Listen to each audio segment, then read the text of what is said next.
7 years ago, may naka one night stand si Sheena pagkatapos niyang magsaya dahil tapos na siya sa college and it's her own celebration since wala naman ang magulang niya sa bahay nila para makasama niyang mag-celebrate.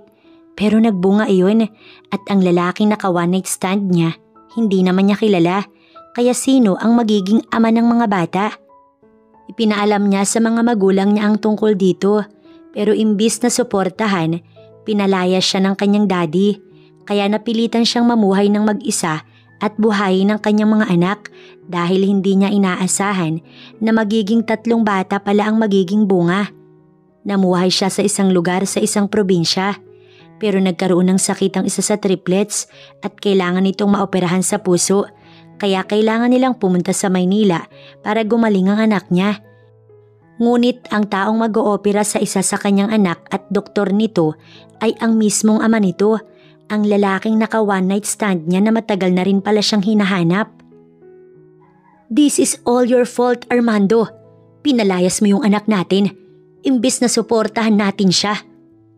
Umiiyak na sabi ni Sharon sa asawa, ngunit sadyang matigas ang puso ng Ginoo at hindi man lang ito naaapektuhan sa sinabi ng asawa. Bagkus ay pilit pa ring sinasabi na ang anak nila ang may kasalanan. Suportahan ng alin? Ang pagiging disgrasyada niya? Tanong ng Ginoo sa asawa na umiiyak pa rin. Lahat naman ng tao ay nagkakamali. Pero mabigat ang ginawa niya. Hindi ko makakayanan na siya lamang ang sumira sa pinaghirapan kong pangalan. Singhal ng Ginoo sa asawa, tsaka naglakad pa alis. Ngunit agad ding natigil sa ipinahabol na salita ng asawang si Sharon. "Aanihin mo yung yaman mo kung wala ka namang anak." Wika ng ginang sa asawa pero iniwan lamang siya nito. Mas lalo lamang napahagulgul ang ginang. Miss na miss niya na ang kanyang anak.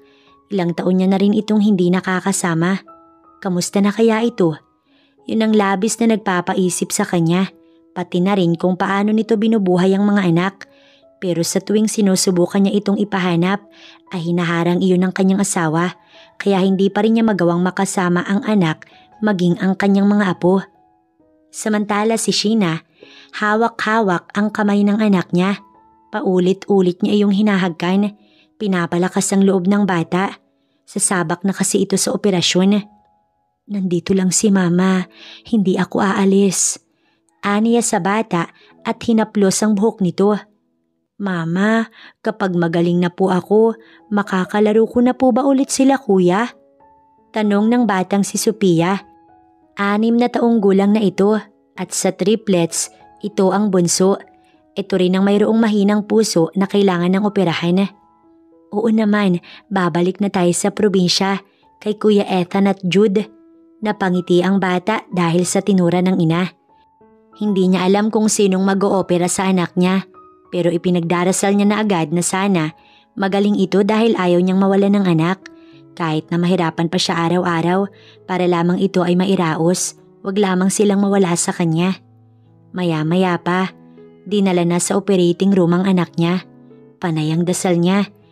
Bago magsimula ang operasyon, hiniling niyang makausap muna ang doktor na mag-oopera sa anak niya. Pinagbigyan naman siya ngunit ganoon na lamang ang gulat niya nang makilala niya ito. "Ikaw?" Nasabi niya na lang dahil hindi siya pwedeng magkamali. Ito ang lalaking naka one night stand niya noon. 7 years ago at ang ama din ni Ethan, Jude at Sophia. Sino ba namang mag-aakalang doktor pala ito? Halatang nagulat din ito sa kanya. Kaso lang ay may tumawag na dito kaya walang choice kundi mamaya na lamang siya kausapin. Siya naman ay naiwan na nagdarasal pa rin na sana magtagumpay ang lalaki na operahan ng kanilang anak. Nagising si Sheena dahil sa mga tapik sa kanya. Dahil sa sobrang pag-aantay na matapos ang operasyon ng kanyang anak, hindi na namalayan pa ni Sheena na siya ay nakatulog. "Tapos na pong operahan ng anak niyo. Nasa private room na po siya." Wika ng nurse sa kanya. Sobrang kasiyahan ang naramdaman ni Sheena. Ngunit nang maalala niya kung magkano ang babayaran, doon naman siya nang hina. Baka hindi sila paalisin hanggat hindi sila nakakapagbayad. "Magkano po ang babayaran ko?" "Wala po, Mrs. Sinagot na po ni Dr. Stevens ang lahat kaya wala na po kayong dapat na ipag-alala." Tsaka siya iniwan ng nurse. Itatanong niya pa sana kung ang Dr. Stevens na yun na nag-opera sa anak niya ang sumagot din sa bayarin. Kaso lamang, iniwan na siya ng nurse. Pero babalik din pala agad, may kinausap lang. Ihahatid ko na po kayo sa room ng anak niyo. Sumunod lamang si Sheena rito.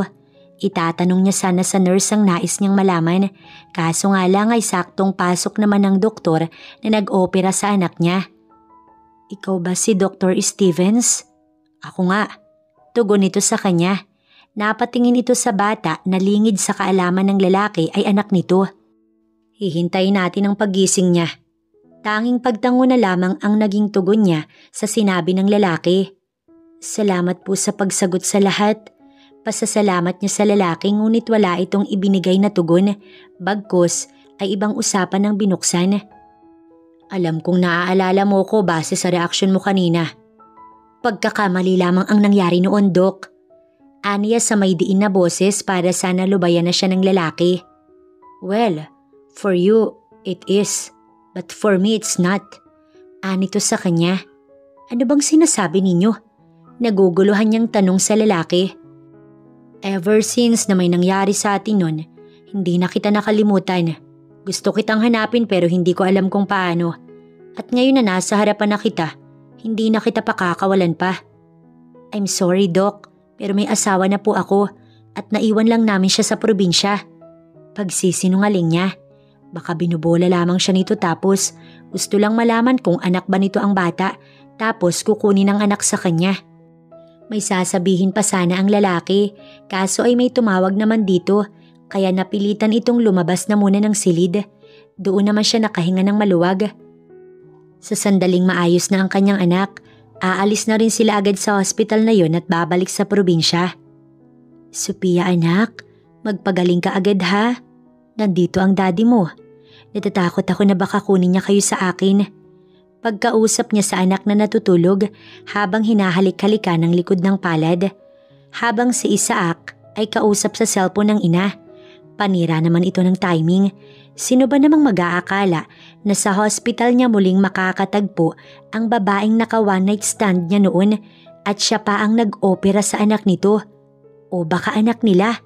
Nagbunga kaya ang nangyari sa kanila noon? Yun ang kailangan niyang alamin. Ilang araw na din sila sa hospital.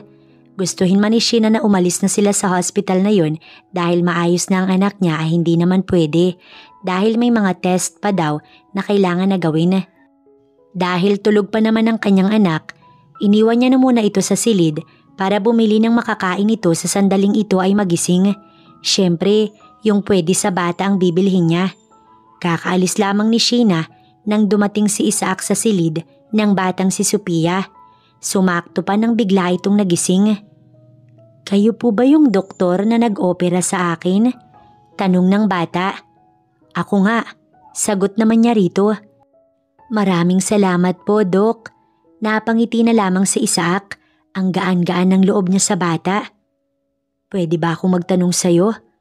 Oo naman po, ano po ba yun? Habang nag-uusap si Doc Isaac at ang batang si Sheena sa silid na iyon, ay may nagtutulak naman kay Sheena na bumalik sa silid ng anak niya. Hindi niya na tinuloy pa ang pagbili ng makakain. Agad niyang binalikan ng anak dahil baka gising na ito. Sophie, hindi niya na naituloy pa ang sasabihin dahil nakita lang naman niya na nag-uusap ang anak niya at ang doktor, ang ama nito.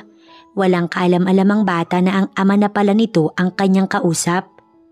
Mama, nag-thank you na po ako kay Doc. Wika ni Sophia. Nagkatinginan naman sila ng doktor, tsaka nito muling ibinaling ang atensyon sa anak niya o mas tamang sabihin na anak nilang dalawa pero hindi nito alam at wala rin naman siyang balak na ipaalam kasi paano na lamang kung kunin nito ang anak niya. Pwede ko bang hiramin ang mama mo?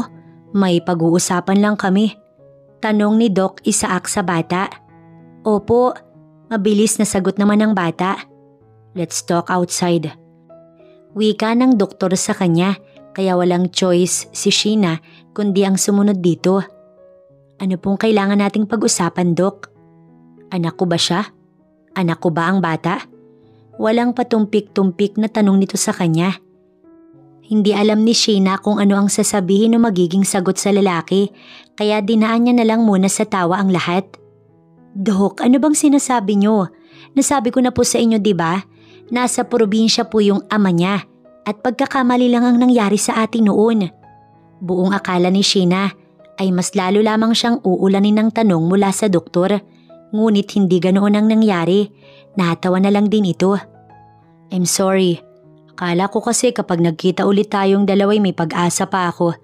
Pero may anak ka na pala at asawa. I guess kailangan ko na lamang tanggapin yun. Marami pa naman pong ibang babae. Alam niyang hindi tama ang ginagawa niya, pero ginagawa niya lamang iyon para hindi mawala ang kanyang mga anak sa kanya. Kung malalaman itong anak nito si Sophia at ang tungkol sa dalawa pa, tiyak na kukuhanin ng lalaki ang mga bata sa kanya. Anong magiging laban niya dito kung isa itong successful na doktor habang siya single mother na binubuhay ang anak sa pamamagitan lamang ng pagtitinda? You're right, sige maiwan na kita. At tumalikod na ang doktor. Doon nakahinga ng maluwag si Sheena. Batid niyang hindi na siya guguluhin pa ng Dr. Stevens na yun. Lingid sa kanyang kaalaman na bago siya dumating, nakakuha si Isaac ng isang piraso ng buhok mula sa kanyang anak na gagamitin ito para sa DNA test. Upang malaman kung anak nila ng babae ang bata, nagpa-DNA test si Doc Isaac sa mismong hospital na kanyang pinagtatrabahuhan. Habang hinihintay ang resulta, hindi na muna siya nagpakita sa mag-ina. Pero syempre, inaalam niya naman kung nasa hospital pa rin ang mga ito. Ang sabi kay Sheena ay pwede na daw niyang mailabas ang anak niya kaya makakauwi na sila sa probinsya. Inayos na agad niya ang kanilang mga gamit. Laking pasasalamat niya na noong mga nakaraang araw, hindi na nagpakita pa sa kanila si Doc Stevens. Siguro ay napagtanto ng lalaki na wala naman itong mapapala sa kanya. Mama, hindi po ba tayo magpapaalam dun sa doktor na nag-opera sa akin? Tanong ng anak na si Sophia. Hindi na anak, busy kasi ang mga doktor. Paliwanag niya sa bata. Lumungkot tuloy ang mukha nito. Okay po, yun na lang ang nasabi ng bata. Pagkalabas nila ng silid ay ang nurse na palaging nag-ground sa bata ang sumalubong sa kanila. Babay Sophia, anito sa anak niya. Babay po miss, salamat po. Napangiti na lamang ang nurse sa sinabi ng bata. Pati si Sheena ay masaya din dahil sa labis na pagiging magalang ng anak niya. Sige po ma'am, ingat po kayo. Wika ng nurse sa kanya. Hawak ang kamay ng anak niya na lumabas sila Sheena ng hospital. Habang si Doc Isaac ay nakasalubong ang nurse na madalas mag-ground sa batang si Sophia. Doc, umalis na po pala sila Sophia at ang mami niya. Wika ng nurse sa kanya. What? Napalakas ang kanyang boses. Bakit po, Doc? Natatakot na tanong ng nurse. Nakuha na ni Isaac ang resulta ng DNA test at lumalabas lamang doon na anak niya ang bata. Kakaalis lang ba? Opo, Doc. Nasabi na lamang ng nurse. Tinakbo talaga ng doktor ang hallway, tsaka na lamang siya hihingi ng pasensya. Kailangan niyang maabutan ang kanyang mag-ina. Samantala, sa labas ng hospital, nag-aabang si Sheena at ang kanyang anak ng masasakyan, ngunit wala pa ring tumitigil. Kinakabahan na nga siya, kaya kulang na lang lahat ng sasakyan ay kanyang parahin nang may tumigil na taxi. Miss, sasakay ba kayo? Tanong ng driver. Sasagutin niya na sana ito nang may tumawag sa anak niya. Sophia! Napalingon sila ng kanyang anak sa taong tumawag dito. Walang iba kundi si Dr. Stevens. Ay, dyan na nga kayo. Inip nang sabi ng taxi driver at umalis na, kaya huli na para ito'y kanyang pigilan. Nakalapit na rin sa kanila ang doktor. Bakit niyo po ako tinatawag, Doc? Ngunit imbis na sagutin ang tanong ng bata, niyakap lamang ito ni Isaac. Si Sheena ay doble ang kaba sa mga oras na yun dahil sa nasaksihan at nadagdagan pa iyon ng takot nang tignan siya ni Dr. Stevens na parang nagsasabing hinding-hindi na siya makakatakas pa dito. Uuwi na po kami ni Mama, Doc. Tapos niyo na po ba akong ihag? Pinakawalan na ni Isaac ang bata tsaka binigyang kasagutan ang tinanong nito sa kanya. Sasama kayo sa akin ng mama mo. Wika ni Isaac sa bata. hindi niya nahahayaan pang mawala sa kanya ang mag-ina niya. I'm Dr. Isaac Stevens. And you are? Kasalukuyang nagdadrive si Isaac. Dadalhin niya ang mag-ina niya sa kanyang bahay. Ngayon pa na alam niya na anak niya ang bata, hinding-hindi niya napakakawalan pa ang mga ito. Nainis siya't hindi nagustuhan ang hindi pagsagot ng babae sa kanya, kaya siya na rin ang sumagot sa sariling tanong. Sheena Salazar. Nabasa niya na sa record na ipinasa nito sa hospital ang pangalan nito. Ngunit gusto niya pa ring malaman mismo sa babae, pero hindi naman siya nito sinagot, kaya siya na rin ang nagsabi. San mo ba kami dadalhin ng anak ko? Anak natin. Pagtatama niya sa babae. Maaring nagkamali lamang ang… Alam niya na ang pwede nitong sabihin na baka nagkamali ang DNA, pero malabo iyon dahil sa mapagkakatiwalaang tao niya ipinagawa yun. It's not. You want to run away, ha? Sa isang iglap, biglang nawala ang doktor na laging kalmado kung humarap sa kanilang mag-ina. Mabuti na lang talaga at tulog ang bata. Malalim din itong matulog, kaya kahit anong ingay nila ay hindi ito nagigising. Hindi mo naman kailangang maging ama sa bata. Kaya ko naman. Nakaya ko naman ng ilang taon at kakayanin ko kahit na ilang taon pa.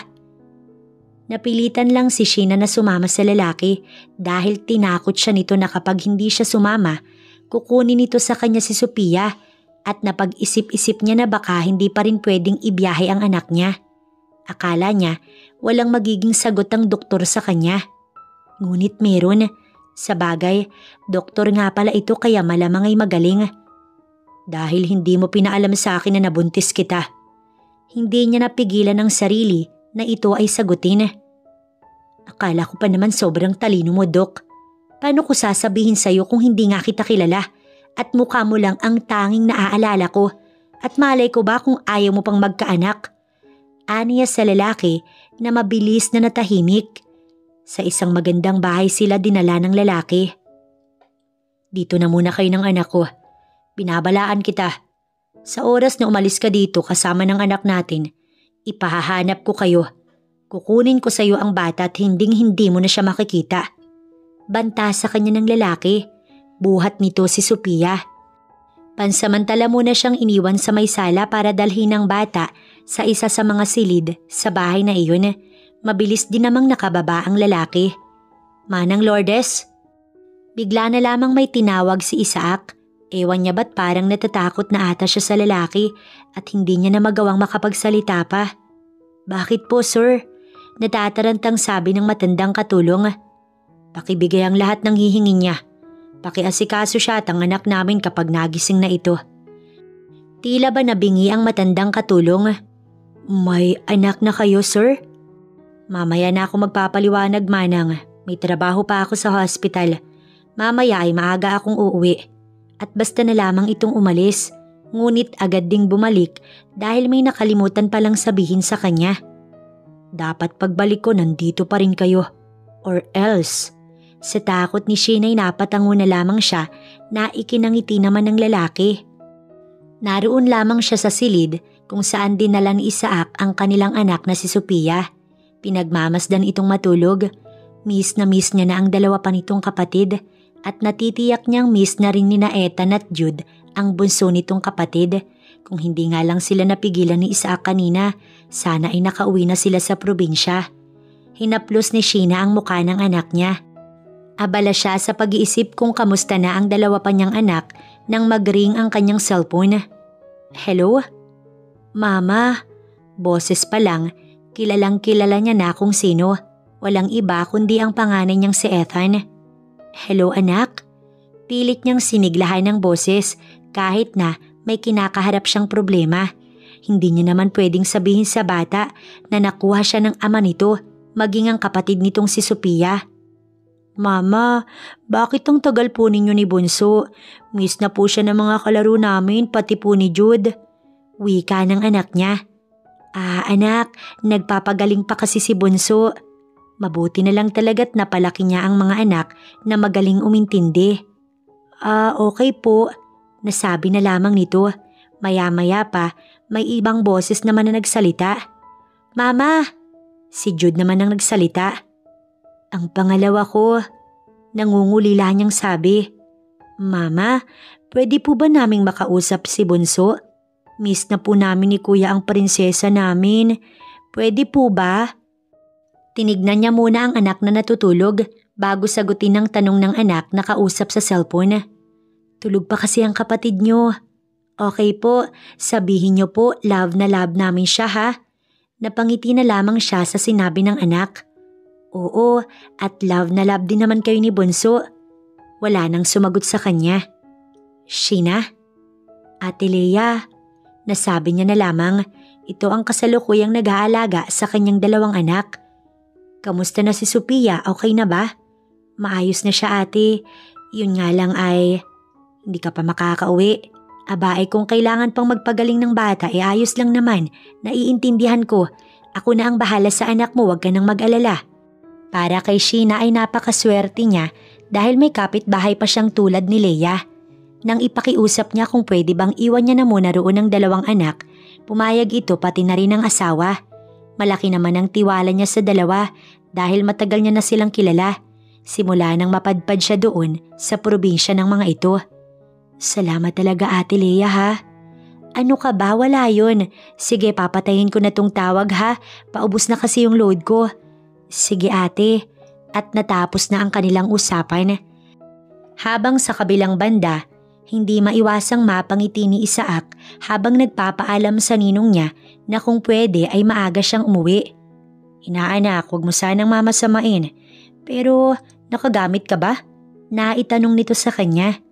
"Hindi nong, natagpuan ko na kasi siya." Ang ninong niya tuloy ay napailing na lang, ang lakas kasi ng tama ng inaanak niya. Gaya ng sinabi ni Isaac, maaga nga itong umuwi. Ngunit sa salay hindi naabutan ng kanyang mag-ina, kaya napuno agad siya ng kaba at dali-daling tinahak ang silid sa ikalawang palapag. Nakahinga lang siya ng maluwag dahil naabutan niyang natutulog ang kanyang mag-ina na magkatabi. "Akala ko umalis na." Nasabi niya na lang tsaka sinara ang pinto at muling bumaba para makausap si Manang Lourdes kung ano nga ba ang nangyari habang wala siya.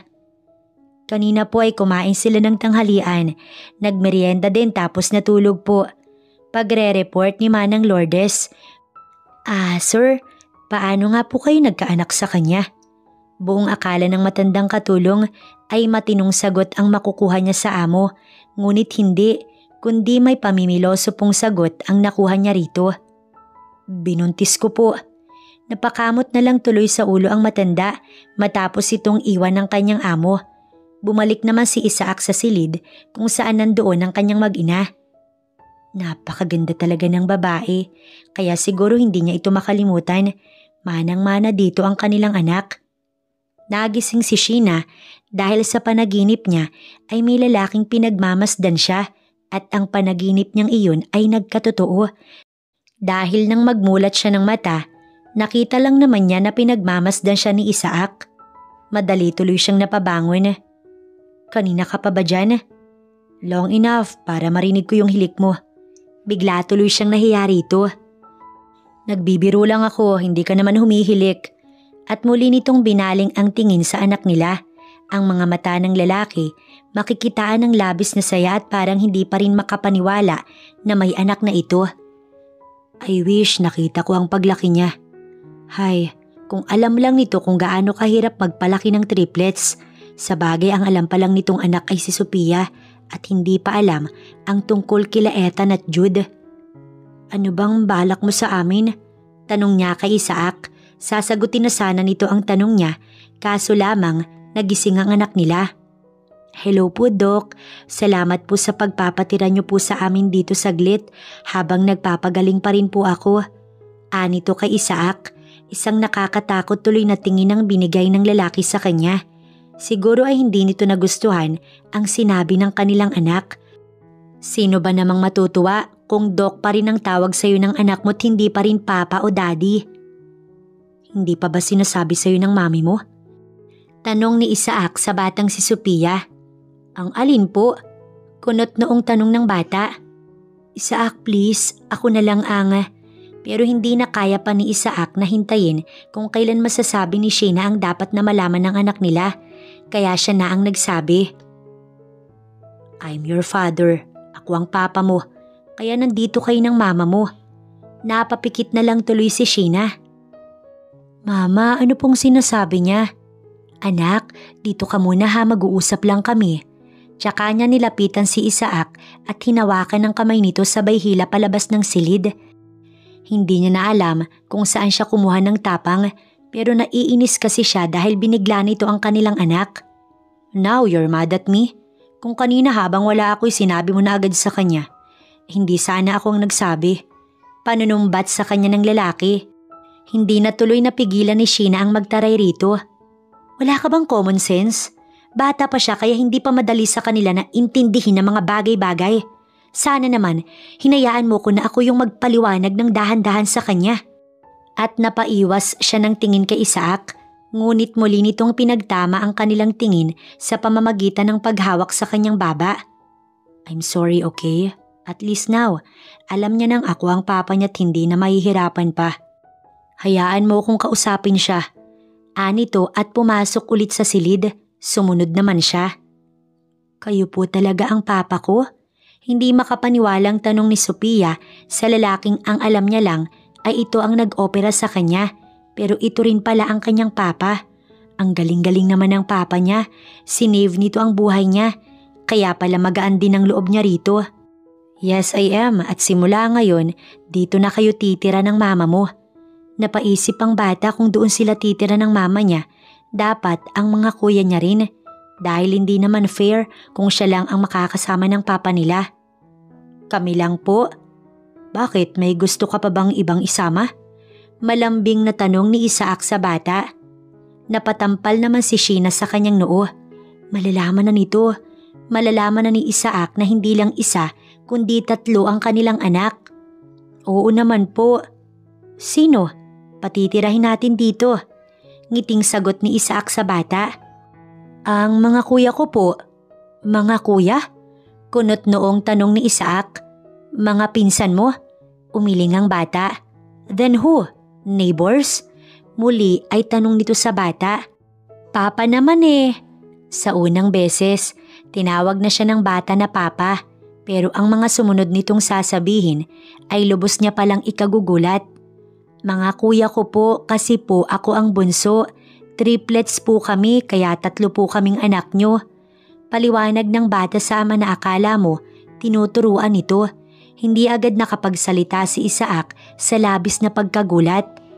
Nang bigla namang tinanong si Sheena ng anak niya. Di ba mama, naiwan natin sila Kuya Ethan at Jude kasi kulang tayo sa pamasahe. Kunin po natin sila para sama-sama tayo. Tsaka ito napapalakpak. Napatingin na din si Isaac kay Sheena na nananahimik lamang at walang masabi. Kagad itong lumapit sa babae at nagtanong ng pabulong. Why didn't you tell me na hindi lang isa ang anak natin at naiwan ang 2 sa probinsya? Hindi niya makayanan ng mga tingin na ibinibigay sa kanya ni Isaac. Para bang may mabigat siyang kasalanan dito kahit para sa kanya iwala naman. Nang matapos silang kumain ng hapunan, binuhat na ni Isaac si Sophia. Tansya niya ngayon pa lang mukhang magiging spoiled sa ama ang bata. Ngayon pa lang, prinsesa na ito kung ituring si Sophia. Ngunit kahit na ganoon ang nangyayari, alam niyang may pagkakailangan pa rin kaya agad siyang sumunod. Lilinisin ko na muna ang anak natin, aniya kay Isaac. Okay, lalabas muna ako. Tsaka ito lumabas na. Mama, kukunin na po ba natin sa probinsya sila kuya? Dito na po ba tayo titira? Panay ang tanong sa kanya ni Sophia habang nililinisan niya ito. Oo anak, alam niyang doon na mauuwi ang lahat kaya nag-oo na siya rito. Nang matapos malinisan ng anak, binihisan niya na ito. Siguro ay nakaramdam na si Isaac na tapos na kaya bumalik na ito. Napakaganda naman ng prinsesa ko. Ani Isaac sa kanilang anak. Siyempre naman po papa. Napangiti si Isaac sa naging tugon ng anak nila. Susunduin na po ba natin ang mga kuya ko? Tanong ng batang si Sophia. Oo, bukas na bukas. Susunduin natin sila. Sa sobrang saya ng anak nila, napatalon-talon ito sa kama. Kaya silang 2 ni Isaac napangiti na lamang. Sandaling kwentuhan pa ang naganap bago humiling ang bata dahil inaantok na ito na kung pwede, pareho sila nitong makatabing matulog. Of course, may princess. Sagot ni Isaac sa anak nila at ganoon nga ang nangyari. Tabi-tabi silang natulog, sa gitna nila ang anak at yakap-yakap nila ito. Kinabukasan, nagising na lamang si Sheena dahil pakiramdam niya, iba na ang niyayakap niya at ganoon na lamang ang kanyang gulat dahil pagmulat niya ay iba na nga, walang iba kundi si Isaac na napapangiti pa. Habang ang anak niyang dapat na yakap-yakap, pinapanood sila katabi si Manang Lourdes at sabay na natatawa ang dalawa. Mabilis tuloy siyang napabangon. Si mama, akala ako yung niyayakap niya si papa yun. Tumatawang sabi ng batang si Sophia at alam na nito ang gagawin ng ina. Kaya naman, mabilis itong lumabas ng silid. Sinundan naman ito ni Manang Lourdes. Kaya silang dalawa na lamang ni Isaac ang naiwan sa loob. Ang sarap naman ng yakap mo. Pangaasar pa sa kanya ni Isaac. Nainis naman siya sa pangaasar nito kaya naman nabato niya ito ng unan. Mabuti na lamang at ito'y nakailag. Babatuhin niya sana ulit kaso lang, tinakot siya ng lalaki. Sige, batuhin mo ko. Kung gusto mo na masundan agad ang mga anak natin. Well, gagawin ko namang kambal this time. Ang hawak-hawak tuloy ni Sheena na unan ay kanyang nabitawan. Natatawa naman siyang iniwan ni Isaac bago niya ito tuluyang mabato. Tumupad naman sa usapan si Isaac sa usapan nito at ng anak niya. Kanilang pinuntahan na ang dalawa pa sa triplets. Kaso nga lang pagdating nila sa bahay, wala pa doon ang dalawang bata't nasa eskwelahan pa daw. Maya-maya pa'y dumating na ang mga ito kasama ang kanyang ate Leia at isa sa mga anak nito. Mama! Tuwang-tuwa ang dalawang bata na lumapit sa kanya habang sina Leia at ang anak nito pumasok na muna sa loob ng bahay. Nakauwi na kayo mama, magaling na po ba si Bunso? Tanong ni Ethan. Oo nga mama, pwede na po ba siyang makipaglaro ulit sa amin? Si Jude naman ang nagtanong. Hindi niya naman masagot-sagot ang dalawang anak dahil nakafocus siya kay Isaac at ang tingin na binibigay nito sa dalawang anak pa nila. Mga kuya ko, may ipapakilala ako sa inyo. Ani Sophia kila Ethan at Jude. Maya-maya pa'y natuon ang atensyon ni Ethan at Jude kay Isaac. Sino siya mama? Halos sabay na tanong ng dalawa. Siya yung ipapakilala ko sa inyo mga kuya. Bigla na lamang sumeryoso ang mukha ng dalawa niyang anak na lalaki. Boyfriend ni mama? Si Ethan na masama ang tingin na binibigay sa sarili nitong ama. Manliligaw ni mama? Si Jude naman ang nagtanong. Medyo may dating din ang tingin nito kay Isaac na natutuwa sa dalawa niyang anak na lalaki. Mali kayo mga kuya.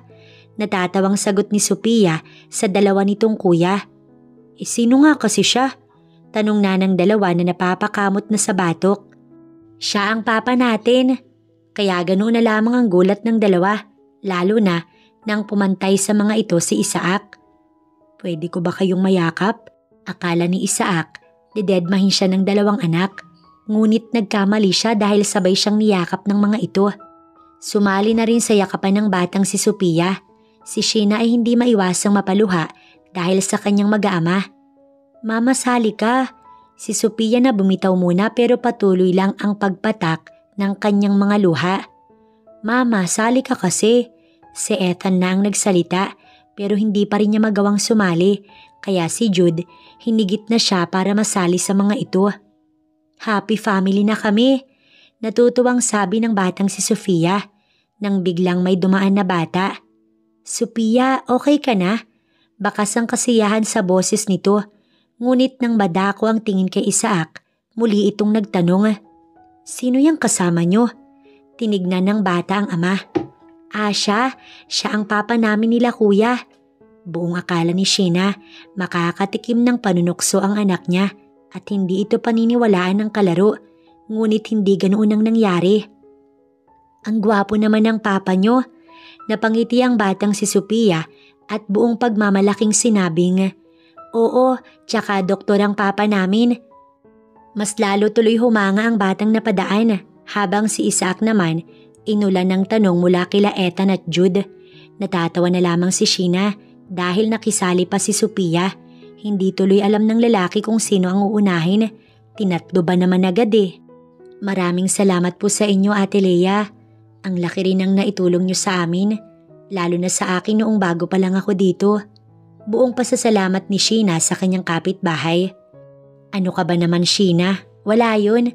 Ang laki din kayang naitulong sa akin ng mga anak mo nung iniwan mo sila sa akin. Kapag nagbibenta kami ng asawa ko sa palengke at wala silang pasok, tumutulong talaga sila sa amin.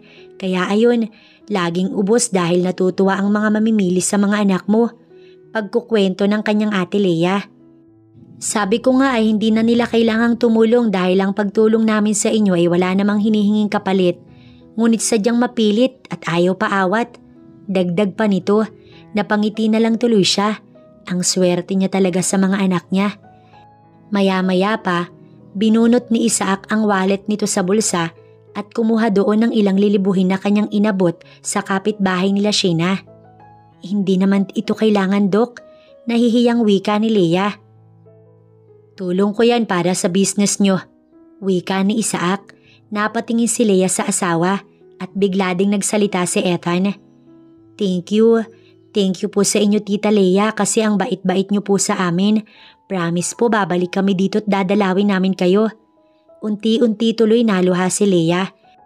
Kung aalis doon si Sheena kasama ang triplets, parang mahihirapan silang masanay na wala ang mga ito. Pumantay si Lea sa mga ito. Sabay-sabay naman itong niyakap ng triplets habang si Sheena at Isaac ay nagkatinginan. Proud na proud sila sa kanilang mga anak.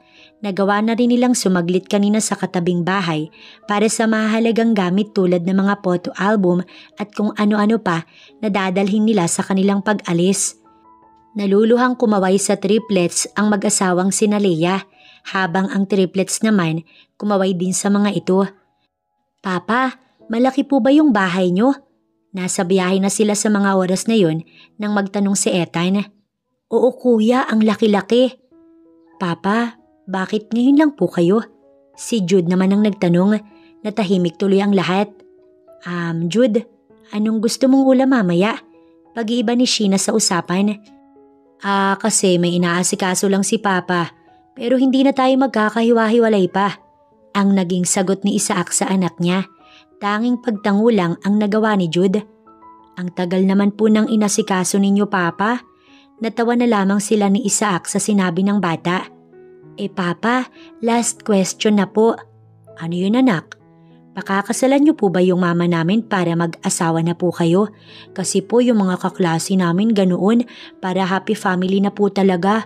Wala po kayong GF, di ba? Si Sheena ang kinabahan sa anumang magiging sagot ni Isaac. Kung malalaman niyang may GF na pala ang lalaki, talagang masasaktan siya. Walang girlfriend ang Papa. And yes, pakakasalan ko ang mama ninyo kung papayag siya. Sa sinabing iyon ni Isaac ay nag-apira ng triplets. Sa sobrang saya ng mga ito habang si Sheena, tahimik lang pero ramdam niya ang tingin ni Isaac sa kanya. Ilang araw na rin, simula nang magtagpo ulit ang landas nila ni Isaac at makilala nito ang mga anak nila. Doon na sila nakatira sa bahay ng lalaki. Halos kasundo na nga ng mga bata ang mga katulong doon, lalo na si Manang Lourdes. Kahit na doktor si Isaac, ay hindi ito nawawala ng time sa kanila. Madalas itong maagang umuwi para sa kanya at sa mga anak nila. That's why she's happy. Masaya din palang may katulong sa pag-aalaga ng mga anak at hindi iyong mag-isa ka lang at sinasarili ang lahat. Ang tanging pinangangambahan niya lamang ay baka bigla na lamang may sumugod sa kanilang mag-iina na sana ay wag namang mangyari. Gabi na nang makauwi si Isaac. Tuwing gabi ay tabi-tabi sila sa master's bedroom at sa gitna nilang dalawa ang triplets. Hindi na rin sanay ang tatlo na hindi nakakatabi ang papa ng mga ito. Papa, may pasalubong po kami? Tanong ni Sophia. Isa-isang inabot ni Isaac ang iba't ibang pasalubong na hingi ng tatlo. Thank you, Papa. Wika ni Ethan. Thank you po talaga, Papa. Ang bait-bait niyo po. Wika naman ni Jude. Love na love ka po namin, Papa. Si Sophia naman ang nagsalita pero ang atensyon ni Isaac ay tinuon nito sa kanya. Napatingin din tuloy sa kanya ang tatlo. Si mama niyo, love din ba ako? Opo naman papa, love ka din ni mama. Si Sophia ang sumagot sa tanong ng ama dahil siya ay walang masabi. Hindi naman niya sinasabi sa akin na love niya ako. Kunwari ay nagtatampong sabi ng lalaki.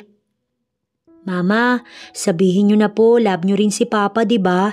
Sabi po kasi ng teacher namin, nabubuo ang bata dahil sa love ng parents nila sa isa't isa. Kaya love niyo po si papa, diba? Hindi na tuloy alam ni Sheena kung paano sasagutin ng anak. Paano niya ipapaliwanag dito na hindi nabuo ang mga ito dahil sa love kundi dahil sa kalasingan. Siyempre, love ko din ang papa niyo. Ang sabi niya na lamang dahil nasiyahan ng tatlo sa sagot niya napatalo ng mga ito. Sabay-sabay ding nagpaalam ang mga ito na tutungo muna sa kanilang playroom. Oo, may playroom na sa bahay na iyon na mabilis na naipagawa ni Isaac para sa kanilang mga anak. Pagkaalis ng mga bata ay kaagad siyang nilapitan ni Isaac. Alam kong hindi totoo yun dahil hindi mo pa ako mahal. Napilitan ka lang na sabihin yun para hindi masaktan ng mga anak natin. Magpapaliwanag pa lang sana siya kaso lang ay hindi niya na nasabi ang gustong sabihin dahil sinakop lang naman ito ang kanyang labi. But I'll make you fall in love with me. Hindi ako papayag na ako lang ang in love sa'yo. Bulong nito sa kanyang tenga, tsaka siya iniwan para sundan ang kanilang mga anak. Sino bang mag-aakalang may ganoong side ang doktor na si Isaac Stevens? Araw-araw ay masaya si Isaac. Masaya siya sa trabaho at ganun din naman sa inuuwian niyang pamilya. Kulang na nga lang, iyain niya nang magpakasal si Sheena para maging isang buong pamilya na sila. Kaso nga lang, ayaw niya namang pakasalan siya ng babae dahil napipilitan ito. Gusto niya, pakasalan siya ni Sheena dahil mahal siya nito, kaya handa siyang maghintay. Dok, may naghahanap po sa inyo. Anang nurse na kanyang nakasalubong. Sino daw? Hindi po sinabi kung sino pero sa office niyo na lang daw po siya. Magalang na sabi ng nurse, kaya napilitan na si Isaac na pumunta sa kanyang opisina para i-check kung sino ba ang naghahanap sa kanya. Matutuwa pa sana siya kung magulang ng pasyente o taong nangangailangan ng kanyang tulong bilang doktor. Ngunit hindi, iba ang nag-aantay sa kanya dun. Isang panauhin na ni minsan, hindi niya ninais na siya ay bisitahin. Isaac, ani Irene, tsaka siya nilapitan na tahalikan sana siya sa pisngi. Ngunit umiwas siya dahil kahit halik sa pisngi, hindi niya makakaya. Lalo na kung galing iyon sa babae. Anong ginagawa mo dito? Inis niyang tanong dito. Hindi niya nagustuhan ang pagpunta nito doon, lalo na kung siya ang ipinunta. Ayos pa sana kung magpapagamot ito, magpapa-check up, ngunit hindi. Akala mo ba tinigilan na kita? Of course not. So I'm back. I'm still your fiancé. Hinaplos nito ang kanyang dibdib, ngunit kahit ano ay wala siyang naramdaman sa ginawa nito. Kundi inis ang kanyang naramdaman, kaya madiin niyang hinawakan ng kamay ng babae. You're not my fiancé. Gusto lang ng daddy ko na pakasalan ka nun, pero hindi kita fiancé, so stop dreaming. Umalis ka na sa opisina ko kung ayaw mong kalad ka rin kita paalis. May diin niyang sabi sa babae para takutin ito, ngunit imbis na matakot sa kanya, tumawa lamang ito.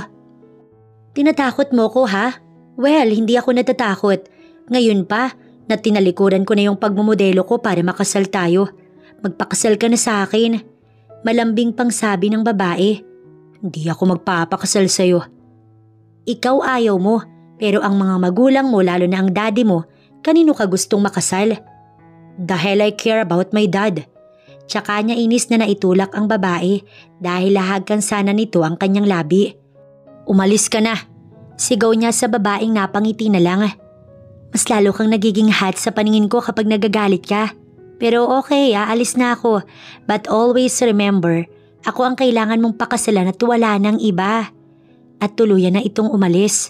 Akala niya wala na. Akala niya hindi na ito babalik. Ngunit nagbalik pa nga. At tinalikuran pa daw ang pagmumodelo para makasal sa kanya. Dahil sa kaunti lang naman ang pasyente at madaming available na doktor, nagpaalam si Isaac sa ninong niya na kung pwedeng umuwi na muna siya. Pinayagan naman siya nito, kaya mabilis niyang nilisan ng hospital. Kailangan niya ang kanyang pamilya sa mga oras na ito. Kaya nga kulang na lang, paliparin niya ang kotse, makauwi lamang. Nang makapasok sa loob ng bahay, si Manang Lourdes ang sumalubong sa kanya na nagsabing nasa itaas ang kanyang mag-iina kung saan agad niya namang pinuntahan ng mga ito. "Papa!" Sabay-sabay na lumapit sa kanya ang bata at yumakap. Mabuti na lang talaga at may 1 buwan na bakasyon para sa mga bata kaya walang pasok ang mga ito.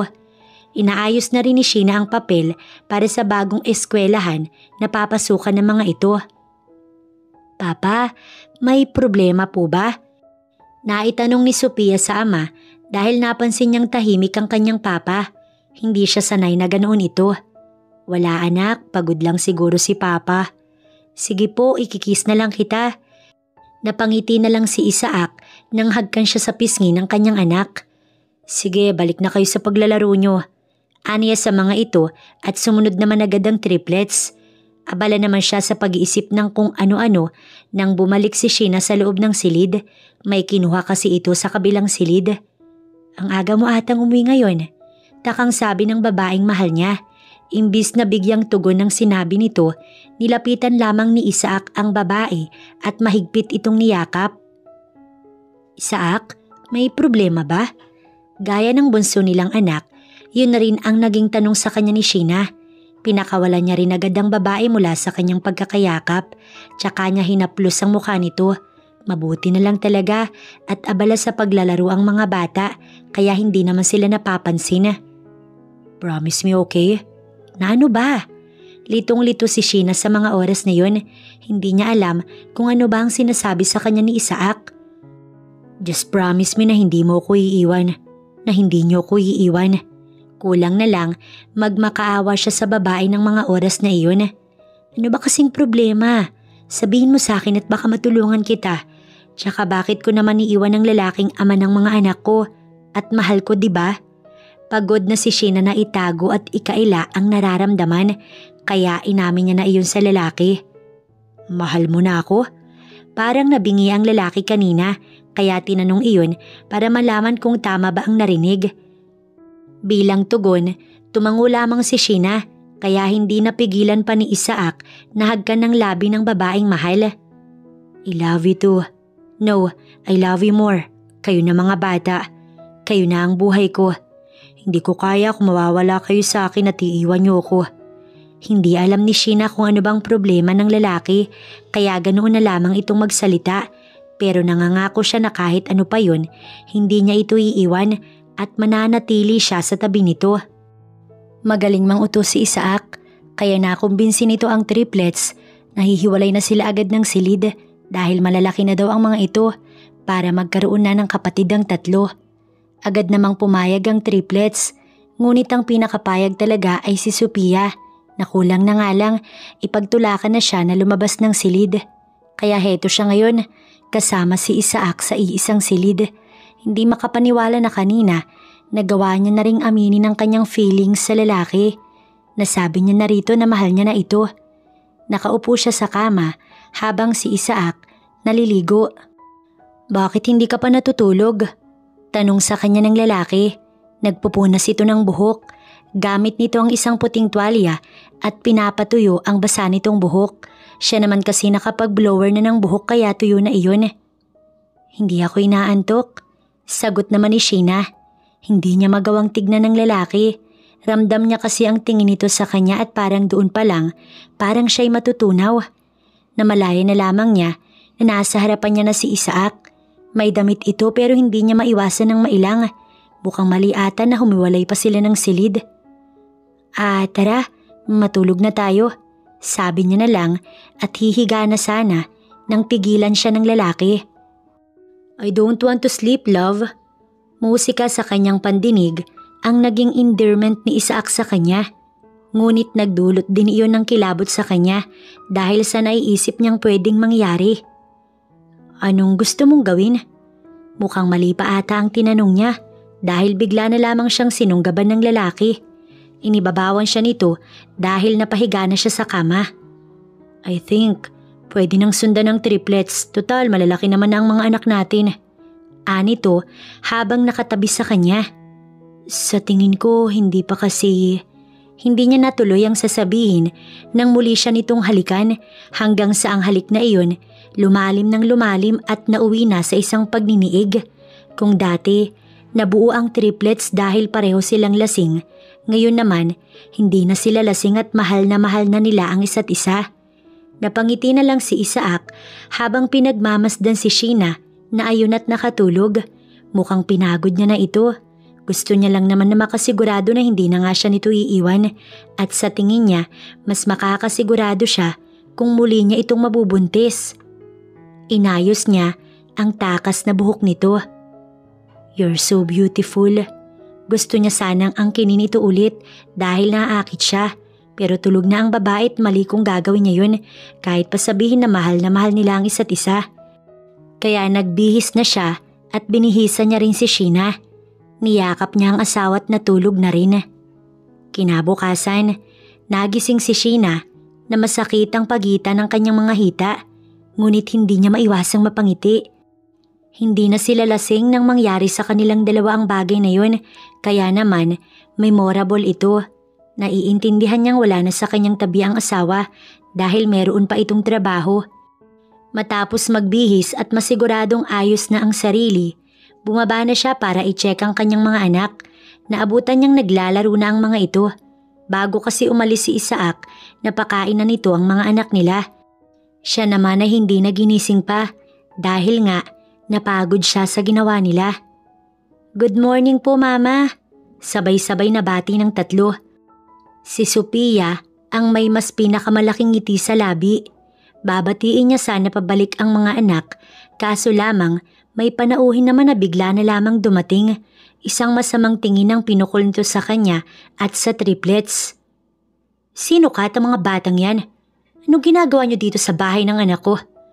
Tanong nito na nagdulot ng takot sa triplets. Hindi alam ni Sheena kung paano ipapakilala ang sarili. "Ako po si Sheena. Anak po namin ni Isaac ang mga bata." Pakilala niya sa sarili. Ang galit na mukha ng ginang ay kumalma. "Mga apo ko sila?" Habang nakatingin ito sa triplets, na takot pa rin. "Hindi man lang po ba kayo magdududa sa akin na baka nagsisinungaling ako?" Tanong ni Sheena sa ginang na wala man lang siyang natanggap na masasakit na salita mula rito. Bagkus, nilapitan nito ang mga apo. "Bakit ko naman gagawin yon? You must be the woman na palaging kinukwento sa akin ng aking anak. Palakwento sa akin si Isaac at palagi niyang kinukwento sa akin ng babaeng nakasama niya lang daw doon ng isang gabi, ngunit hindi niya magawang makalimutan." Hindi naman makapaniwala si Sheena na naikwento siya ni Isaac sa ina nito. "Sino ba namang mag-aakala na nagbunga pala ang nangyari sa inyong dalawa?" Natutuwang tanong ng ginang. Ang triplets hindi magawang maintindihan ng usapan kaya binaliwala lamang ng mga ito at focus lamang ito sa kanilang lola. "Kayo po ang mama ng papa namin?" Napangiti si Mrs. Stevens dahil sa bunso niyang apo na si Sophia. "Ako nga, napakaganda mo namang bata." Hinaplos nito ang mukha ng apo. "Siyempre po, mana po ako sa mama ko." Napatingin sa kanya ang ginang. "Mana ka nga sa kanya." Maya-maya pa ay dumating si Isaac. Nasa biyahe na siya papunta sa hospital, kaso nga lang tila ba may naiwan siya kaya bumalik siya. Naabutan niya ang kanyang ina na kinakausap ang triplets habang si Sheena pinapanood lamang ang mga ito. Mabilis niyang nilapitan ng babaeng mahal tsaka niya tinawag ang ina na abala sa mga apo. "Mom, why are you here?" Mabilis namang nabaling sa kanya ang atensyon ng ina pati na ng mga bata. "Papa!" Natutuwang sabi nito at sabay-sabay na lumapit sa kanya ang tatlo.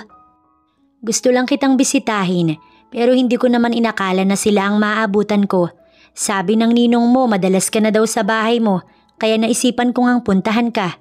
Matagal na din tayong hindi nakakapag-usap. Hindi ka naman bumibisita sa bahay." Tsaka nito itinuon ang tingin sa mga apo. "Bakit hindi mo agad ipinaalam sa akin?" Upang mabigyan ng space ang mag-ina, inaya na muna ni Sheena ang triplets na doon na muna sila sa playroom dahil sa tingin niya kailangang mag-usap ng mag-ina. Naiwan si Isaac at ang mami nito. Doon na kinausap ni Isaac ng maayos ang kanyang ina. Natatakot lang ako na baka malaman ni Dad ang tungkol sa kanila.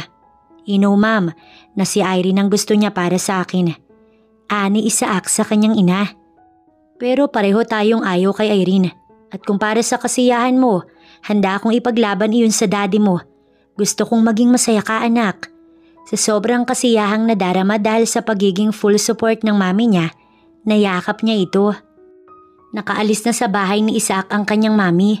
Ngunit napansin niya naman ang pagiging tahimik ni Sheena. Sanay kasi siya na kapag naglalaro ang kanilang mga anak, nakikisali ito. Pero sa mga oras na yun, tahimik lang ito sa isang tabi at nanonood. Kaya naman nang makapasok siya sa silid, nilapitan niya ang babae. Masakit pa ba? Pabiro niyang tanong. Malay niya ba baka masakit pa rin ang katawan nito dahil sa ginawa nila kagabi? Pinamulahan tuloy ito ng pisngi. Ano bang klaseng tanong yan? Natawa na lamang siya sa naging sagot nito. Nagbibiro lang ako. I know there's something bothering you at huwag ka nang mahiyapang sabihin sa akin. So ano nga yun? Napabuntong hininga na muna ito.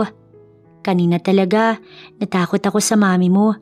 Akala ko aayawan niya ako at ang mga anak natin. Pero ewan ko ba, kahit nagustuhan niya naman ako at suportado niya tayo, hindi ko pa rin maiwasan na kabahan. Saglit na natahimik si Isaac, bigla niyang naisip si Irene at ang daddy niya na sa tingin niya ang mga ito ang magiging kontrabida sa kanilang dalawa. Is it okay with you kung ipapakilala na kita sa daddy ko? Naisip ni Isaac na wala naman siyang mapapala kung itatago niya ang lahat sa ama kaya ipapaalam niya na. Ipapaalam niya na dito na wala itong magagawa kung ang ikakasaya niya ang kanyang pipiliin. Isaac, natatakot ako. Baka ang daddy mo ang talagang aayawan ako. Ani Sheena sa mahinang boses. Kaya naman, hinawakan ni Isaac ang kamay ng babae at hinalik-halikan ang likod ng palad. Wala kang dapat na ikatakot dahil kasama mo naman ako at ang triplets. Dala ng pagpapalakas ni Isaac sa loob niya, napatango na lamang si Sheena na ikinangiti ng lalaki. Maglalapat na nga sana ang kanilang mga labi, ngunit bigla silang tinawag ng triplets. Mama, Papa, sali po kayo. Si Sophia iyon habang sina Ethan at Jude nakatingin rin sa kanila. Sino ba naman sila para hindi pagbigyan ng mga bata? Nang sumapit ang tanghalian at hapunan ng araw na iyon, sama-sama silang kumain. Ngunit hindi naman nakalimutan ni Isaac na ipaalala kay Sheena na bukas ipapakilala na siya nito sa ama.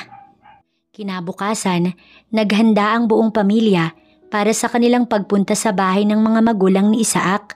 Ewan ba ni Sheena, pero sobra pa rin siyang kinakabahan kahit kasama naman niya si Isaac at ang mga anak nila na nagsisilbing mga lakas niya. Maganda na ba ako? Pabirong ani ni Sheena sa triplets. Araw-araw ka naman pong maganda, Mama, kaya hindi niyo na po kailangan na mag-makeup at magpaganda. Si Sophia ang naunang sumagot. Oo nga po, Mama, tsaka sobrang ganda niyo po, mahal na mahal po kayo ni Papa. Si Ethan naman yun, ngunit ang pangalawang si Jude hindi naman papatalo. Kahit wala pong makeup, Mama, mukha kayong model. Napangiti na lang tuloy si Isaac. Lahat ng sinabi nila, totoo yun, wife. Anong wife? Wife ka dyan, hindi pa tayo kasal. Kunwari ay pagtataray ni Sheena. Doon din naman pupunta ang lahat. Confident nitong sabi, kaya napairap na lamang si Sheena. Nang nasa biyahe na sila, bumalik na naman ang kaba ni Sheena. Nanlalamig ang mga kamay niya habang ang triplets super excited na makita ang lolo at lola ng mga ito. Ganon din si Isaac na alam niyang proud siyang ipapakilala ng maayos sa mga magulang nito kahit pa sa ama nito. Naunang bumaba ng sasakyan si Isaac para pagbuksan sila ng pinto. May mga maid na sumalubong sa kanila na para bang inaasahan ang pagpunta nila dun.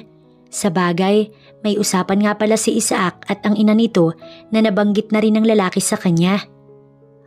San, may kausap pa kasi ang daddy mo. Okay lang ba? Wika ng mami ni Isaac sa kanila. Huli na ang lahat para sumagot si Isaac dahil nauna nang pumasok ang triplets sa loob ng mansyon. Kaagad namang sinundan ni Sheena ang kanyang mga anak bago pa makatanggap ang mga ito na kung ano-anong masasakit na salita mula sa sariling lolo ng mga ito. Pero nahuli na siya Dahil nang makapasok siya, kausap na ng daddy ni Isaac si Sophia, maging ang kausap ni Mr. Stevens, dito na nakatuon ng atensyon. Tila ba natutuwa ang mga ito sa tatlo kahit na hindi pa nila lubos nakakilala. Kanino kayong anak? Ang asawa ko ba ang nagdala sa inyo dito? Nasanay na kasi si Mr. Steven na nagdadala ang kanyang asawa ng mga bata sa kanilang mansyon dahil sa sabik na itong magkaapo. Ngunit ang madalas na dalhin niya ay apo ng mga kumari nito na nagagawa nitong hiramin ng maayos. Apo niyo po kami, Lolo. Gulat ang bumalatay sa mukha ni Mr. Stevens maging sa kausap nito. Hanggang sa tinuro na si Sheena ng tatlo, napuno siya ng kaba. Lalo na nang dahan-dahang lumingon ng daddy ni Isaac sa kanya. Ngunit ang kaba ay napalitan ng takot na ang kaninang kausap ng daddy ni Isaac ang lumingon sa kanyang direksyon. Tila ba natuod siya sa kanyang kinatatayuan at parang gusto niya ring maiyak sa mga oras na yun. Sheena? My daughter? Tanong ng kausap ng daddy ni Isaac sa kanya. Anong ginagawa ng daddy niya dun? Kaibigan nito ang daddy ni Isaac? Sheena? Hindi na naituloy ng daddy ni Sheena ang sasabihin dahil bigla na lamang siyang tumakbo palabas ng mansyon. Nakabanggaan niya pa nga si Isaac na kinakausap pa ang mami nito na nagtaka din sa kanyang pagtakbo at biglang pag-alis doon. Sinundan ni Isaac si Sheena, ngunit nang magpalinga-linga siya sa paligid ng mansyon, hindi niya na ito nakita kaya naisip niyang balikan na muna ang kanyang triplets para isama na muna. Isaac, bakit sinasabi ng mga batang ito na apo ko sila? Ang babae ba kanina ang ina nila? Magkakasunod na tanong kay Isaac ng kanyang daddy habang ang kausap nito, grabe din ang tingin sa kanya. Daddy, bakit po tumakbo si mami? Tanong ni Sophia. Hindi ko rin alam pero susundan natin ang mami mo. Isasama ko na kayo. Sagot naman ni Isaac sa anak na isasama na sana niya ang mga ito. Kaso nga lang, pinigilan siya ng kausap ng daddy niya at nakiusap pa ito sa kanyang ina. Sumunod naman si Mrs. Stevens na inalis na muna ang triplets doon kaya ang naiwan sa may sala ay si Isaac ang daddy nito at ang daddy ni Sheena. Ikaw? Ikaw ang lalaking nakabuntis sa aking anak? Tanong ng daddy ni Sheena kay Isaac. Po, anak niyo po si Sheena? Oo, anak ko siya. Siya si Sheena Salazar. Ang nag-iisa kong anak at ako ang daddy niya si Armando Salazar. Kaya sagutin mo ang tanong ko. Ikaw bang lalaki nakabuntis sa aking anak? Nang tumango si Isaac, susuntukin sana ito ng Ginoo pero pinigilan ito ng kaibigan na daddy naman ni Isaac. Armando, ano bang nangyayari sa'yo? Bakit mo sasaktan ang anak ko? Sino ba kasi ang babaeng yun na kasama mo kanina? Anak ko ang kasama ng anak mo, Alfredo. Ang anak mo ang nakabuntis sa anak ko noon. Galit na galit si Mr. Salazar sa mga oras na yun. Ngunit nang maalala niyang may kasalanan din pala siya at ang nagawa niyang pagpapalaya sa anak niya, na ibaba nito ang kamao at bigla na lamang ng hina. I'm sorry sir, pero isang gabi lang po ang nangyari sa amin ng anak niyo noon. Kaya siguro hindi niya nasabi sa inyo kung sino ang ama ng pinagbubuntis niya. At dahil hindi naman namin kilala ang isa't isa. Sa paliwanag na iyon ni Isaac, mas lalo lamang nang hina si Mr. Salazar. Tsaka nito inutusan si Isaac. Sundan mo ang aking anak. Kami na munang bahala sa mga bata. Gusto kong makahingi ng tawad sa kanya. Nagsisisi na ako sa ilang taon na yun ay tiniis ko siya. Sa sinabing iyon ng Ginoo, dali-daling tumalima si Isaac para hanapin si Sheena. Panatag naman ang loob niya dahil hindi naman pababayaan ng mami at daddy niya, maging ng daddy ni Sheena ang triplets. Mabagal lang ang pagmamaneho ni Isaac habang nakatuon ng tingin sa gilid ng daan. Umaasang makikita doon ang babaeng mahal hanggang sa natuon ang tingin niya sa babaeng nakayukong naglalakad. Itinigil niya ang kotse sa may gilid ng daan. Bumaba siya at nilapitan ng babae. Hindi nga siya nagkamali at si Sheena yun. Wife? Kahit hindi pa sila kasal, nasasanay na siyang tawagin ng ganoon ng babae. Nang mag-angat ito ng paningin, nakita niya ang luhaan nitong mga mata. Niyakap na lamang siya nito ng mahigpit at sa kanya napahagulgol. Nag-stay muna silang dalawa sa loob ng sasakyan dahil hindi pa handa si Sheena na bumalik sa mansyon. Panatag din kasi siya na ayos lang ang triplets sa mansyon doon sa mga magulang ni Isaac. Doon siya nagsimulang magkwento. Lumaki ako na palaging wala ang magulang ko. Kaya hindi na rin ako nagtaka noon na kahit graduation ko, wala pa rin sila. Sa stage nga, isa pa sa mga professor ko ang nagsabit sa akin ng medalya. Habang nagkukwento ay kasabay din noon ang pagtulo ng luha mula sa mga mata ni Sheena.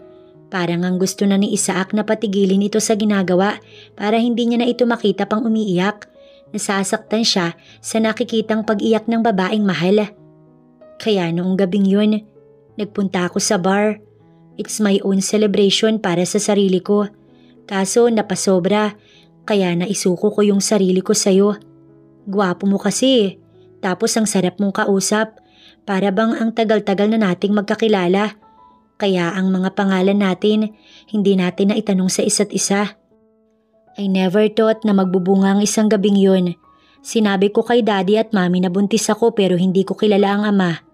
Inaasahan ko na ang sampal niya dahil sino ba namang ama ang matutuwa kapag sinabi ng anak niya na buntis siya tapos hindi alam kung sinong ama. Kaso nga lang, ang akala ko magagawa niya akong intindihin at suportahan pa rin tulad ng ibang ama. Pero pinalayas niya ako. Lumakas na naman ang iyak ni Sheena. Hindi niya ako mahal, Isaac. Hindi ako mahal ng daddy ko. Si mami pa alam kong mahal niya ako at may pakialam siya sa akin dahil pinigilan niya si dad. Kaso wala rin siyang laban. Pero ang daddy ko, hindi. Kaya natatakot ako. Takot na takot ako sa kanya na baka kung ano-ano na namang sabihin niya sa akin. Kaya ako tumakbo. Kaya niyakap na ito ni Isaac. Shh! Tama na, huwag ka nang umiyak. Baka isipin pa ng mga anak natin na ako ang nagpapaiyak sa'yo. Magagalit sa akin ng triplets. And don't say that na hindi ka mahal ng daddy mo. Sigurado ko na pinagsisisihan niya na rin ang nagawa niya noon.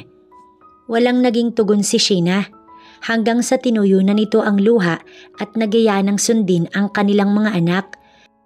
Dali-daling bumaba ng kotse ang babae kaya napasunod na lamang si Isaac. Ngunit nang makapasok siya sa mansyon, ibang eksena na naman ang kanyang nasaksihan. Mami, ang tanging nasabi ni Sheena habang nakatuon ng tingin sa mami nito na katabi ng daddy nito. Siguro pinapunta doon ng Ginoo ang asawa. Anak ko, at walang pagdadalawang isip na nilapitan ng ginangang anak na ilang taon din niyang hindi nakasama dahil sa ginawang pagpapalayas ng kanyang asawa.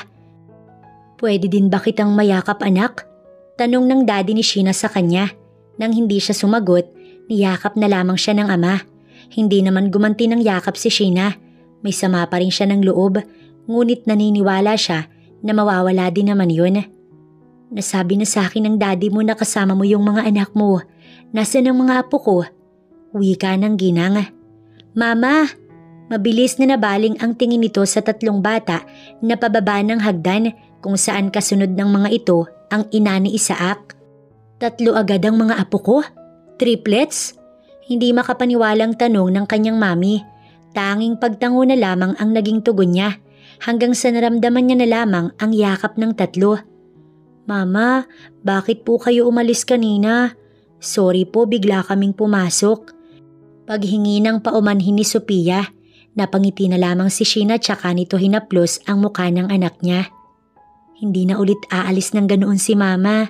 Sabay-sabay na napangiti ang triplets. Ngunit si Ethan ay napatanong, Mama, may mga magulang pa po kayo? Hindi agad siya nakasagot pero mabilis ding nakaisip ng isasagot sa anak. Ayaw niyang magkaroon ng sama ng loob ang kanyang mga anak sa lolo at lola ng mga ito. Ano kasi anak, challenge ni mama ang sarili niya na mag-isa lang kayong palakihin kaya wala sila noong lumalaki kayo. Pati si papa di ba may inaasikaso siya? Napatango na lamang ang mga bata. Pero mama, ngayon po nandito na si papa. Ang lolo at lola namin kay papa at lolo at lola din namin sa inyo po. Kaya marami na po kayong katulong. Hindi niyo na po kailangang magtrabaho ng madami at mahirapan. Hindi na nakaya pa ni Mrs. Salazar ang kanyang naririnig mula sa mga apo na dinanas ng nag-iisa niyang anak para mapalaki ang mga ito. Muling napaiyak ang ginang. Mabuti pa ay kumain na muna tayo. Ani Mrs. Stevens, kaya sabay-sabay na silang naghapunan. Sa hapag ay si Jude naman ang naging madaldal. Alam niyo po, ang sipag-sipag po ng mama namin, nagtitinda po siya ng ulam kasi po masarap po siyang magluto eh. Tapos kapag naubos po yun, nagtitinda po ulit siya. Minsan nga po naglalaba din po siya. Tapos nalaman po namin na may sakit si Bunso, kaya po mas nagtrabaho po siya. Gusto nga po naming tumulong para gumaling na po si Bunso. Kaso nga lang po ang sabi niya po hindi pwede kasi dapat po ang bata nag-aaral. Pagkukwento pa ulit ni Jude. Pumunta lang sila dito nung una para sa operasyon sa puso ng bunso namin. Nagsalita na si Isaac para malinawan ng lahat. Kumusta, okay na ba ang mga bata? Tanong ni Mr. Stevens. Nothing to worry about, Dad. Okay na po ang apo nyo. Napatango na lamang ang Ginoo. We're so proud of you, Iha, na kaya mo ang lahat. Sabi kay Sheena ng daddy ni Isaac. Wala pong choice Sarili ko lang po yung aasahan ko. Kung hindi pa nga po si Isaac ang nag-opera sa anak namin, ay willing rin po akong maglinis ng hospital kahit gaano po katagal mabayaran lamang ito. Ani Sheena, hindi na ito umiiyak sa mga oras na yun. Hindi mo naman kailangan pang sarilinin ng lahat, Iha. Nandito kami para tulungan ka pa sa triplets. Si Mrs. Stevens ang nagsalita. Mabuti na lang talaga't abala ang mga bata sa pagkain kaya hindi inaalala ang usapan ng matatanda. Nasa sala na sila at tapos nang kumain nang maramdaman ni Sheena na may tumabi sa kanya. Pinapanood niya kasi ang triplets na nakikipag-usap sa mga magulang ni Isaac at sa kanyang mga magulang. I'm so happy. Hindi ko akalain na mangyayari to na ang pamilya mo at ang pamilya ko magkakasama at magiging isang buong mas masayang pamilya. Napangiti na lamang si Sheena.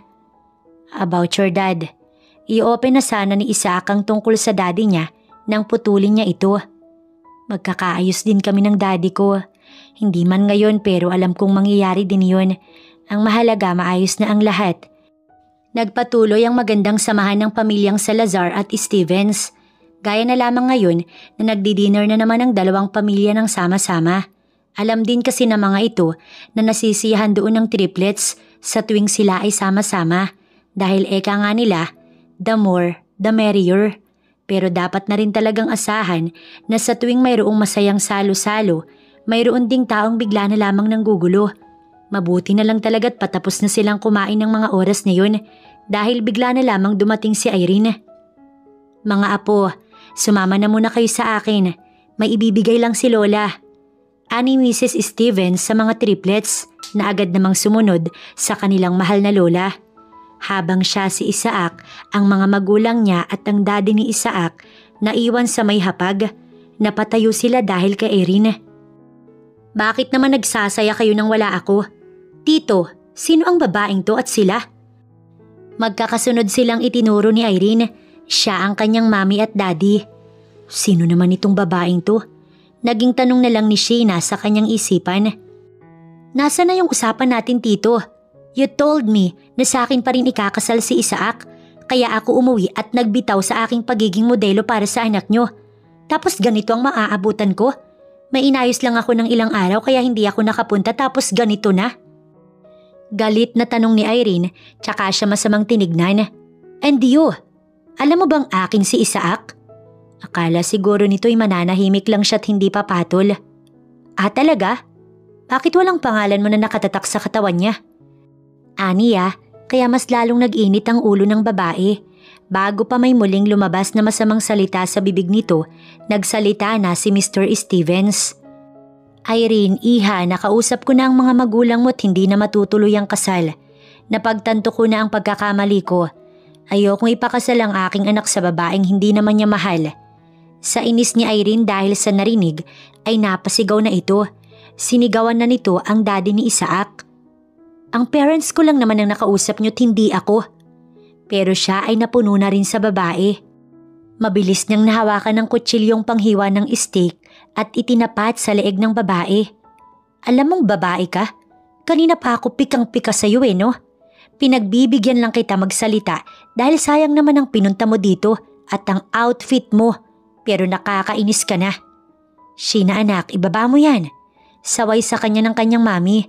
Akmang kukunin nga sa kanya ni Isaac ang kutsilyo nang sigawan niya ito. Isaac, please, hayaan mo muna ako sa babaeng to. Kaya hindi na nito nagawa pa.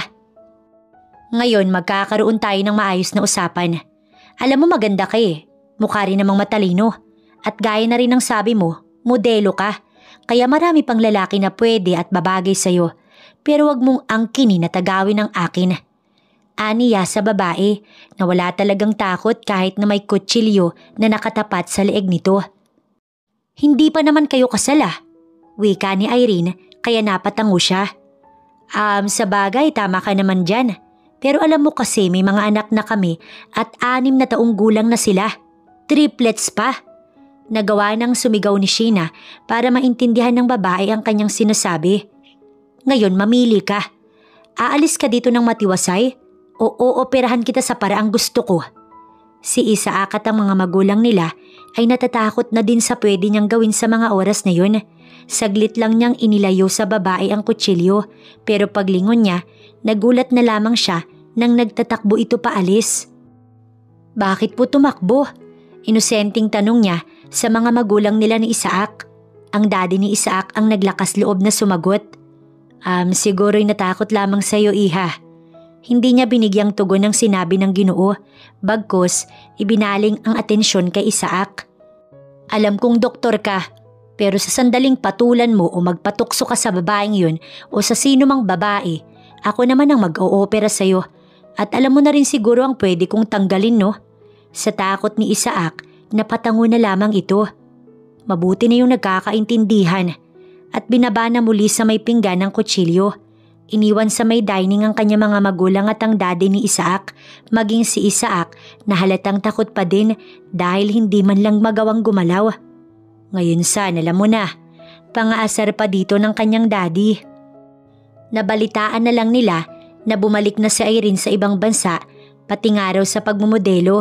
Siguro ay natatakot na talaga kay Sheena. Ikaw ba naman ang hindi matatakot? Pero para kay Isaac, kahit na parang dragon ang soon-to-be wife niya, ay mananatili niya pa ring mahal na mahal ito. Hinding-hindi niya makakalimutan at habang buhay siyang magiging proud sa babae dahil nakaya nitong mag-isang palakihin ang kanilang mga anak. Kaya siguro naging ganoon na lamang ito katapang. Marami na kasing hamon ng buhay ang kinaharap. Nakatanggap ng tawag si Isaac mula kay Manang Lourdes na masama raw ang pakiramdam ni Sheena. Mabuti na lamang talaga at wala siyang pasyente kaya pwede siyang magpaalam na muna sa kanyang ninong para makauwi na muna. Wala namang pagdadalawang isip na pinayagan siya nito. Dumaan na muna siya sa butika ng hospital para bumili ng gamot tsaka siya dali-daling nag-drive pa uwi sa bahay. Nang makauwi, iniwan niya na muna kay Manang ang mga gamot at tumungo agad sa silid nila ni Sheena para maligo. Galing kasi siya ng hospital. Siguro ay nasa kwarto ng mga bata si Sheena. Matapos maligot masiguradong malinis na, pumunta na siya sa kwarto ng 3 kung saan may distansya ito mula sa triplets na pinagmamasdan lamang ang kanilang mama. Papa, kanina po napapahawak si mama sa ulo niya. Malungkot na ani Sophia. Sinipat niya ang leg ni Sheena. Hindi naman ito mainit.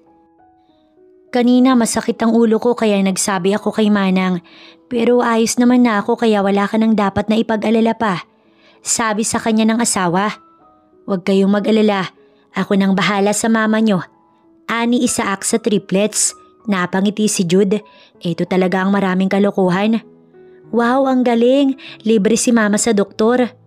Pwede mo namang ipaubayan na muna sa mga katulong at kay Manang Lourdes sa mga bata. Masama pala ang pakiramdam mo. Aniya sa asawa. Alam mo naman na gustong-gusto ko pa rin na binabantayan ng mga anak natin. Hay, napakasipag talaga. Naiiling niya na lang na sabi sa asawa. Hinayaan niya na muna itong matulog at iniwan sa kanilang silid. Papa, wala pong sakit si mama. Paglabas niya ng silid ay ang triplets agad ang sumalubong. Sumakit ang ulo ng mama ninyo pero nakainom naman na siya ng gamot. Aniya sa triplets. Kinagabihan ay sabay na bumisita sa kanila ang magulang niya at ang magulang ni Sheena na may mga dala pa para sa triplets kaya nga tuwang-tuwa naman ang 3. Sakto naman na nagising si Sheena. Nakailang oras din ito ng tulog kaya masasabi niyang nakapagpahinga talaga ito. Are you okay now? Tanong ni Isaac sa babae na kaagad namang tumango. Bakit? Ano bang nangyari? Nag-aalalang tanong ng mami ni Sheena. Sumakit lang po yung ulo ko kanina mami pero ngayon okay naman na po. Doon ay nakahinga ng maluwag ang ginang. Mabuti naman at okay ka na anak. Napangiti na lamang si Sheena sa sinabi ng kanyang mami. May kailangang sabihin kay Isaac ang magulang nito kaya nagpaalam na pupunta lang muna sila sa garden. Ang mami naman niya ay naisipan ng tumulong sa may kusina kaya siya ay naiwan sa kanyang daddy. Ang triplets kasi nagpunta sa playroom. Nagkakailangan pa rin silang dalawa ng ama pero pasasaan ba at darating din ang araw na hindi na. Daughter, may restaurant na ibinenta sa akin ng kaibigan ko.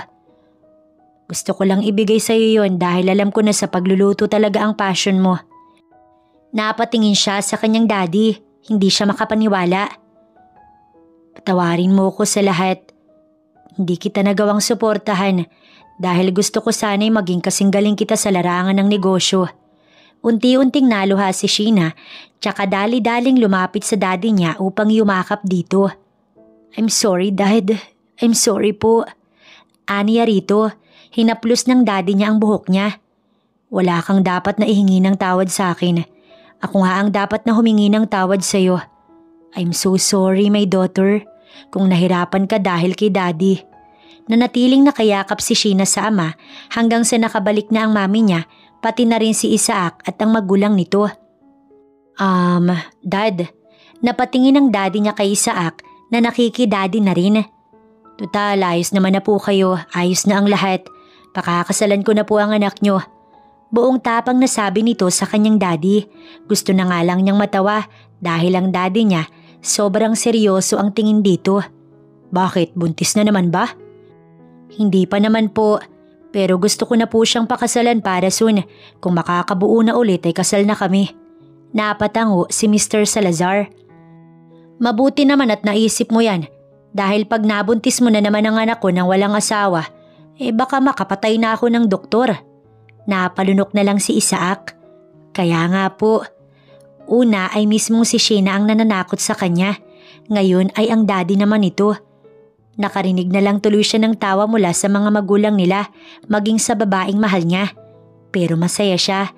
Masaya siya na masaya na ito at wala nang dinadala pang bigat sa dibdib. Wala nang proposal na naganap, kasal agad. Hindi naman siya maarte para magreklamo. Mahal niya si Isaac kaya kahit anong ganap, tatanggapin niya mula naman dito. Sa kasal nilang dalawa, masasabi niyang masyadong maraming bisita. Mga kakilala ba naman ng pamilyang Stevens at Salazar na tanyag sa larangan ng negosyo. Siyempre, pati na rin ang iba pang mga kaibigan. Tulad na lang ni Ate Lea niya sa probinsya at ang asawa nito na sila na nga ang gumastos para sa mga ito. Pero wala lang yun para makadalo lang. Hindi rin naman mawawala ang mga doktor sa hospital at ang mga staff. Lalo na ang ninong ni Isaac na proud sa inaanak. Doktor daw kasi natatahi-tahimik ang inaanak niya tapos hindi nila alam may triplets na pala. Buti nga nagkasya sa simbahan. Dumagdag pa ang mga katulong na masayang-masaya rin dahil sila ay imbitado. Hindi talaga mawawala doon ang triplets at ang mga magulang nila na full support. Sa tuwing naaalala nga niya ang naging kasal nila ni Isaac, hindi niya talaga maiwasan ng mapangiti. Tila ba dream come true yun para sa kanya, pero ang nararanasan niya ngayon ay dream come true naman para kay Isaac. Parang kailan lang, binibiro pa siya nito na bubuntisin siya ng twins, pero ngayon ay nagkatotoo na. Buntis na siya at ayon sa kanyang OB, twins naman ang magiging anak nila.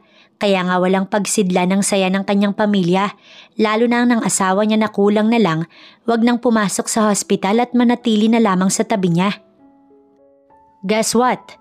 Kauuwi pa lamang nito nang sabihin sa kanya yun. Anong guess what ka dyan?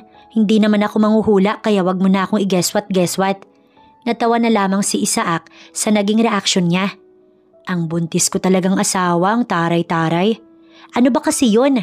Sabi niya na lamang. Umalis muna ako sa pagiging doktor sa hospital. Sa sinabi nito, nabatukan niya ang asawa. Aray naman wife, bakit ba?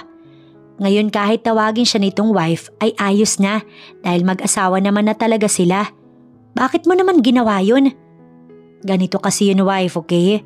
Madami na ang anak natin, kasama na ang hindi pa lumalabas. Kung doktor pa rin ako, ay makukulangan ako ng oras para sa inyo. Kaya tinanggap ko na ang inaalok sa akin ni Dad na maging CEO ng company namin.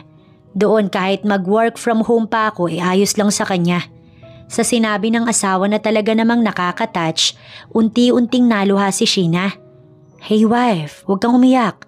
At niyakap siya nito. Mahina na lamang natawa si Sheena dahil sa kanyang pagbubuntis, minsan nagiging emosyonal talaga siya. Pero wala naman siyang pagsisisihan na nabuntis ulit siya. Dahil ngayon may makakatulong naman na siya at matagal na din kasing nanghihingi ng kapatid ang triplets. Nang makapanganak na siya, todo alaga pa rin sa kanya ang asawa. Madalas naman sa mansyon ng mami niya at ang mami ni Isaac para tumulong sa pag-aalaga ng twins. Habang ang daddy naman niya at ang daddy ni Isaac ay sa triplets dahil si Isaac siya ang inaalagaan. Hirap ito sa twins. Nang isang beses nga, halos maiiyak na dahil hindi alam ang gagawin. Ang galing kasing mambuntis, napapailing na lamang tuloy siya. Mabuti na lamang talaga't may mga magulang sila na maaaring tumulong at handang tumulong. Ang kanilang kambal na anak ay pinangalanan naman nilang Jet at Jade, isang babae kasi at isang lalaki, kaya ang pamilya talaga nila ay mas lumaki. Ang dating triplets lang nila ay nadagdagan ng 2. Kaya 5 na agad ang anak nila ni Isaac. Mahirap man ngunit kinakaya. At saka sabi niya nga kay Isaac, ginusto naman ito yun. Pero hindi niya makakalimutan na nagsimula ang lahat dahil sa doctor's triplets. Sino ba namang mag-aakalang noong gabing may nangyari sa kanila sa bar ay yung ganap na palang doktor si Isaac at yun ang celebration din ng lalaki para sa sarili dahil ang daddy nito hindi siya suportado bilang doktor. Kaya siguro sila pinagtagpo, 2 tao na hindi suportado ng kanilang mga ama sa kung anong gusto nila. May nangyari, may nabuong triplets at ngayon kasal na sila at suportado na rin ng kanilang mga ama sa kung anumang gusto nila. Pinababalik nga si Isaac ng daddy nito sa pagdodoktor dahil naniniwala si Mr. Stevens na kayang maging doktor ng anak niya at i-handle ang isang kumpanya. Ngunit ang asawa niya gustong maging CEO na lang muna siya kaya suportado talaga. Ang daddy niya naman ay pinamamanage na sa kanya ang restaurant pero sabi niya ay ang mami niya na lang muna. Tsaka na lang kapag maayos na talaga siya at medyo malaki na rin ang twins. Kaya masasabi niya na talaga namang nasa ayos na ang lahat lalo na ang kanilang pamilya na ngayon ay sama-sama. Nagmamahalan at nagkakaunawaan at higit sa lahat, suportado ang isa't isa.